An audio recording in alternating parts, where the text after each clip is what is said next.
Hello students, let us start with the common topic which is ICC, Income Consumption Curve. Now this topic is common to all the three streams. BCom students will find it in their microeconomics paper, BSc and BA students will find it in their economics honors paper, and past students will also encounter this topic in their coursework. Okay. Now for deriving this ICC, we need two tools. One is the budget line and the other one is indifference curve. Now both the tools are related to a consumer, and that implies that ICC will also be related to a consumer. Okay. Now first we are deriving the curve and then we will shortly move to the definition of the curve. Now this is a normal budget line, and this budget line tells you that it is a locus of point showing combination of two goods, which two goods, X and Y, which the consumer can purchase with his all income, with his entire income, he can purchase these combinations. Okay, so if anyone chooses to purchase these points which are lying on the curve, he will end up losing all his income, or he will end up exhausting all his resources or income. Okay, if the person chooses to purchase this point is also a combination of X and Y, and it is attainable to the consumer. However, the difference is that for purchasing this combination, his entire income won't get exhausted. And here we have another point. This is also a combination of X and Y. The consumer cannot purchase this combination because it is beyond his limit. Now this is a normal budget line having two intercepts, A and B. Now B is an intercept showing you that this is the maximum level of X that the consumer can purchase with all his income if he chooses to purchase only X and sacrifices Y entirely. So this is the maximum amount of X that he can purchase if he uses, or if he puts all his income in the purchase of X only. Similarly, this is the maximum amount of Y that the consumer can purchase if he puts his entire income in the purchase of Y only. Okay.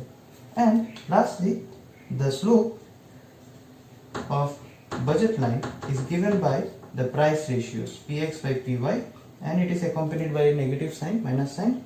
Why? Because it is a negative sloping curve.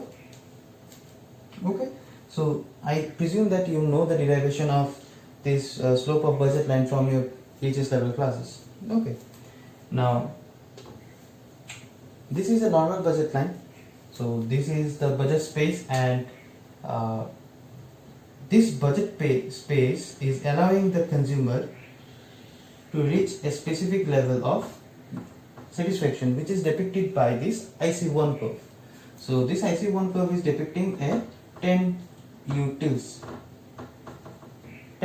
level of satisfaction, and this 10 utils level of satisfaction is being achieved by this particular consumer with his entire income. Okay, with his capability, with his all his resources, this is the best he can do. This is the maximum level of satisfaction that he can attain.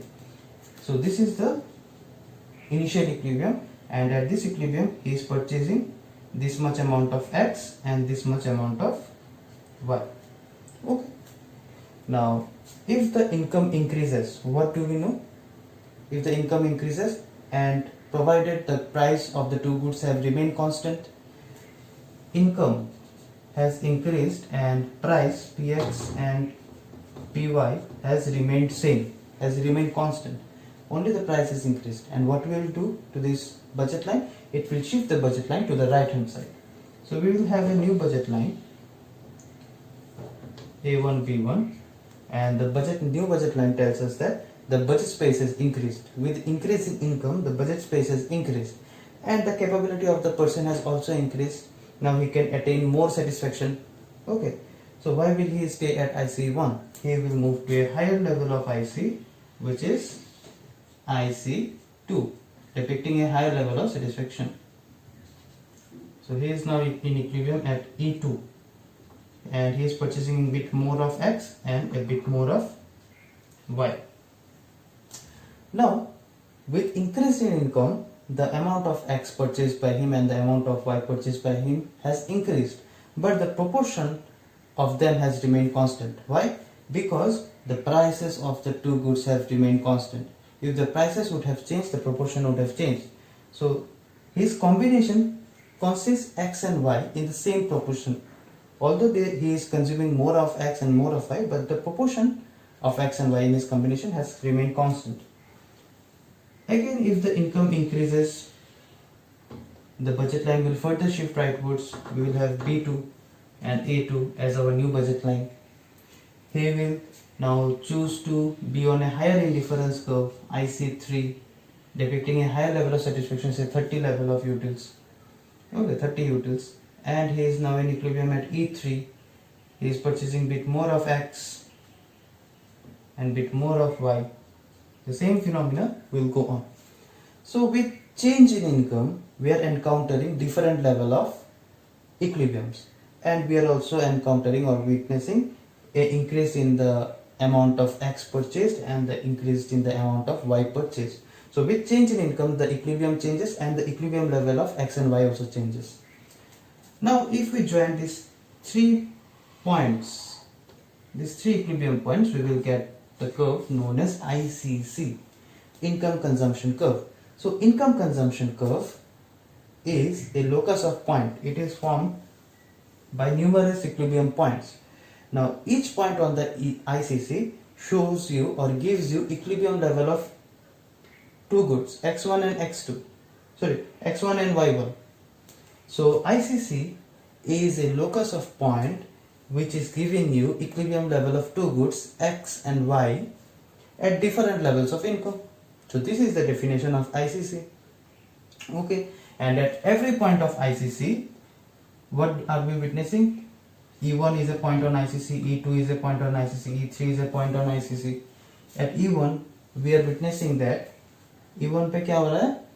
We are witnessing MRS XY equals to PX by PY. Similarly, at E2, we are witnessing MRS XY equals to PX by PY. Now, this condition is existing at every point on ICC. Now, why?